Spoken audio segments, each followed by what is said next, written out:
Amahoro Imana bane namwe inshuti bakundwa mwashimye gukurikirana ibiganiro bica hano ku mboneshakure yanyu ya BTV Burundi.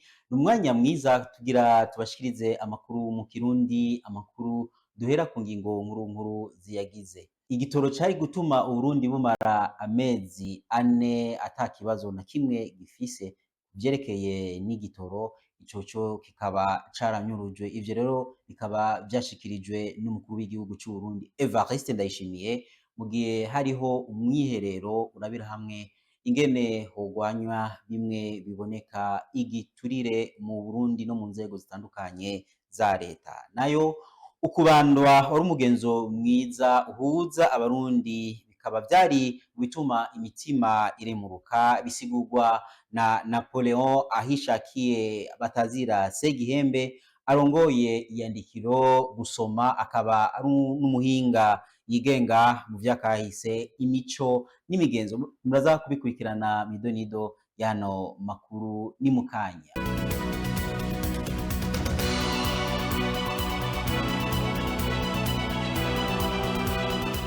Nongeye kubaramusa ndabaha ikaze kugira ngo mukurikirane idonido y'amakuru yacu mu Kirundi. Nari nabamenyesheje mu ntangamarara yuko umukuru w'igihugu c'u Burundi mu gihe yari mu mwiherero ujanye no kurabira hamwe ukuntu hotuzwa igiturire mu nzego z'igihugu kugira ngo igihugu gishobore gutera imbere, yaramenyesheje yuko amezi ane niyo Uburundi bwari kumara butagira ikibazo c'igitoro, ariko igitoro cari kumaza Uburundi ayo mezi ane cose kikaba caranyurujwe. Reka dukurikirane Keza Ella Gloria niwe yaduteguriye ino nkuru. Umukuru w'igihugu Evariste Ndayishimiye avuga ko hinjiye igitoro cinshi cari gushika mu mezi ane aza.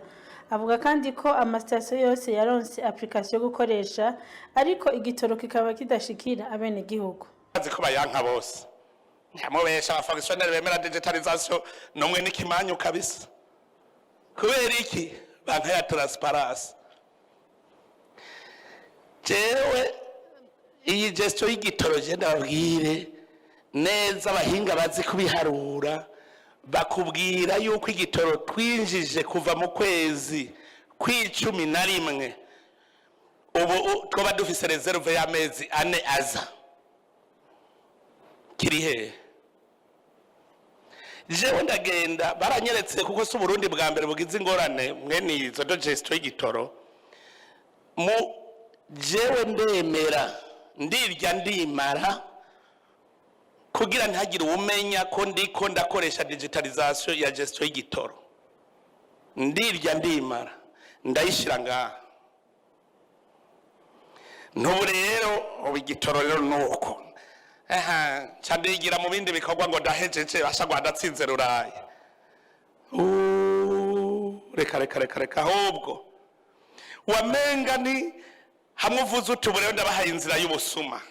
Muri gihe mubona bijya biduga vyiza bihagarara mw'ibarabara bose bafise amastock ubu kumwe bagira amastock y'amadevise ubu niko bafise amastock y'igitoro. Jewe genda mu nkontorore none ko station zose ziri arregise, nta station nimwe ironka igitoro idakoresheje application. Reka turabere igitoro casohotse ingene kingana. Ntituraheze ibiharuro muganda kubwira rapport préliminaire urashobora kumbwira manka de 19 millions de litres y'igitoro, manka de 12 millions de litres ya essence, 19 millions de litres za mazutu. Mbwira ivyo bintu mwabisiguriye no kuvuga ki caciye mu magendo kiranka guca muri igitoro pass. Ivyo yabishikirije mu mwiherero wo kurabira hamwe ibijanye no kugwanya igiturire wabereye muri Ntare House, aho hari indongozi zitandukanye hamwe n'abamashira hamwe yigenga.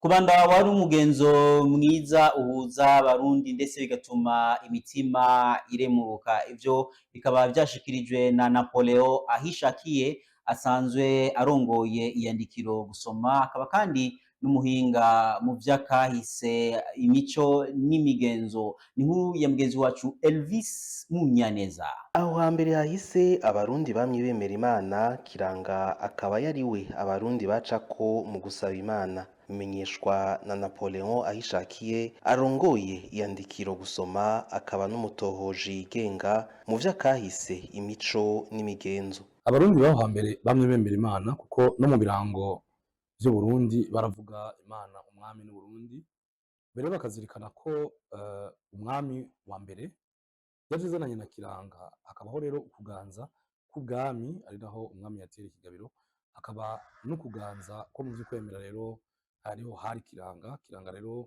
hano bacako mu kwambaza Imana mu mugigo wo kubandwa rero nico cari ikimenyetso c'ukwemera kw'abarundi, kuko uwashaka gushikira Imana wese yaca kuri kiranga akabandwa.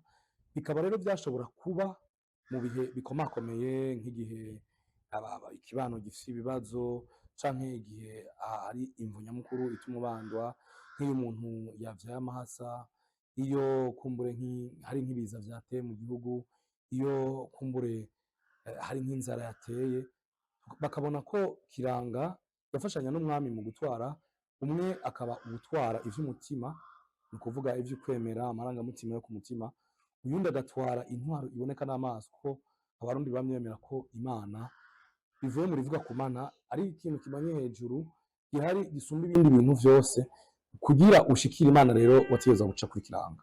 Nahishakiye Apoleon abandanya amenyesha ko kubandwa vyari mu bituma imitima iremuruka, yongera amenyesha ko ari umugirwa mwiza uhuza abarundi. Kubandwa rero ni kimwe mu vyatuma imitima iremuruka, ngira abagize ibako ryo kuganira na Patiri Ntabona mu mugigo wo kubandwa baravura ibisazi, umuntu yagize ikibazo co mu mutwe yarashobora kubandirwa nawe akaja ngaho bakamwereka ko atari wenyene. Uyu munsi hariho aba bantu barwaye indwara z'ihamuka ziba zavuye ku bintu bitandukanye, aba bantu baganga bajeje iby'imyifato baja ko le psychologue mu Gifaransa, ivyo bakora ntibitandukanye cyane n'ukuntu, kuko muri munsi hariho ibibazo bimwe bihaba kubera twabuze abo tuganyira, twabuze abantu batwumviriza. Uretse abifuza gusubira ku mugirwa wo kubandwa usanzwe uhuza abantu atakibatandukanya, ni uburyo bwiza bwo guhuza abarundi, kuko ubiravye inyuma y'umuganuro ukuwe n'iminsi mikuru, yaba n'umunsi mukuru w'abarundi, nta gikorwa nyezina gikorwa ngo gihuza abarundi bose ku buryo wovuga uti uyu Murundi hariho umunsi mukuru wabaye uhuza abarundi bose, vyakorwa ku muganuro. Jewe sinovuga bo gusa, nanje ni muri abo bifuza ko dusubira kubandwa ku mugaragaro, tugafatwa nk'abandi barundi bose, abantu bose agahitamo mu kwemera kwibona, cane cane ko n'ibwirizwa shingiro ry'Uburundi rivuga ko igihugu c'u Burundi atari igihugu cubakiye ku kwemera na kumwe mu ngingo yayo ya mbere. Twari dukwiye rero natwe nk'abarundi kurekurirwa, ababandwa bakabandwa nk'uko abakristo bahari, abarthodox bahari, abayisilamu bahari, ndetse tugasaba mu nzira zitandukanye. Hari naho usanga ari inzira jewe ndanabona ko ari inzira kumburirashe yo guhora imitima ya benshi babunzwe n'ubutandukane butandukanye. Tubibutse ko umugirwa wo kubandwa wagiye urateshwa agaciro inyuma y'umuzo w'abakoroni n'amashengero, kuko vyafatwa nk'umugirwa w'abatemera Imana. Umutambukanyi w'umukuru w'igihugu Angeline Ndayishimiye yahanuye ugaruka kwirinda inda z'indaro ndetse no kubaka hataragera. Ivyo rero akaba yabishikirije aho yariko araha inyigisho ugwaruka rutandukanye ruri ku mashure atandukanye ariyo Ecofo Nyamurenge, Ecofo Matongo, Ecofo Mpanuka, Lycée Communale Mpanuka, Socle du Savoir na Enake Kibimba. Izo nyigisho rero zikaba zabereye muri commune Ndava mu ntara ya Mwaro. Ni muri mugenzi wacu Florence Irankunda. Ugwaruka cyane cyane abigeme barakwiye kwirinda ivyo byose byo bakwegera mu busambanyi, bakongera bakirinda kuja kubaka hataragera, kuko bikwega ingaruka mbi ku buzima bwabo. Izo ni zimwe mu mpanuro zatanzwe n'umutambukanyi w'umukuru w'igihugu Angeline Ndayishimiye mu nyigisho zabereye mu ntara ya Mwaro. Ninda zituma umuryango utosekara, kuko usanga abana bahetse abandi, ugaca usanga nk'abanyeshuri nabo barahevye amashure. Ivyo rero nivyo no munsi twahagurukiye. Umwana avyaye uwundi mwana ntashobora kumurera, ashobora kwandura ndetse n'indwara zifatiye ku bihimba vy'irondoka canke iyo nda ikamuhitana canke igasiga imuteye ya ndwara yo mu kigo. Twese hamwe rero duhagurukire rimwe ivyo bibazo kugira ngo tubitsinde, kuko utaye umuco abataye akaranga. Umwigeme yizigamye ni iteka kuri we, mu muryango ndetse no ku gihugu. Bibondo, kwirinda no kugendera ubuntu ntimuzovyicuza, kugira ngo muzobe imboneza z'ejo n'abantu bafise agaciro mu kibano. Mwirinde ingeso mbi zose zotuma mutwara inda mukiri bato. Ikibarirwa n'icumva, icerekwa naco nikibona. Rwaruka rero mwizigame. Yabandanije hamagarirwa rwaruka kuja kwipimisha umugera wa sida kugira bamenye uko amagara yabo yifashe. Yongera abahamagarira kwirinda ingwara y'akaranda k'ibihere vy'inkende. Abahamagarira kandi no kwijukira gufungura neza. Mwomenya ko mu mwaka w'ishure w'ibihumbi 2020 ushira umwaka w'ibihumbi 2021 hatwaye imbanyi abanyeshure 1116. Mu mwaka w'ishure w'ibihumbi 2021 ushira w'ibihumbi 2022 hakaba hatwaye imbanyi abigeme 1019. Nayo mu mwaka w'ishure w'ibihumbi 2022 ushira wa 2023 hakaba hatwaye imbanyi abashika 879. Inkuru ya nyuma y'ano makuru tuyishikirizwa na Joyeuse Ngabire aho aza kutumenyesha amakuru avugwa hirya no hino mu makungu. Kiev s'apprêtait à signer un accord donnant à Washington l'accès à ces minerais contre une protection américaine. Par ailleurs, l'Ukraine craint de perdre ses accès à Starlink, le système de communication par satellite d'Elon Musk mis en place au début de la guerre.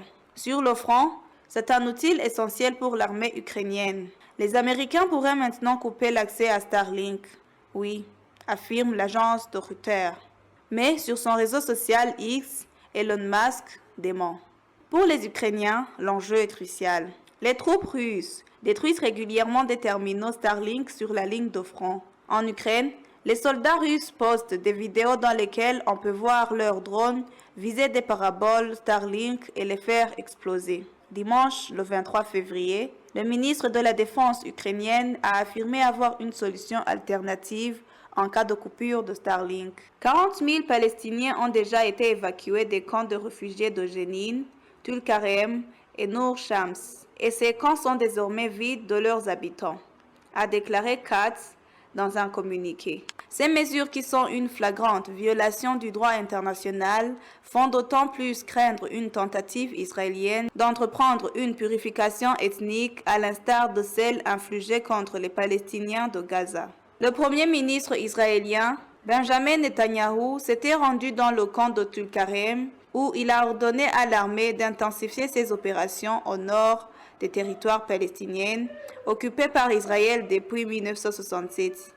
Cette visite a été dénoncée par l'autoritaire palestinienne. Peu après entrer en vigueur, le 19 janvier, du cessez-le-feu dans la bande Gaza, après 15 mois de guerre, l'armée israélienne a lancé une opération de grande envergure au nord de la Cisjordanie occupée.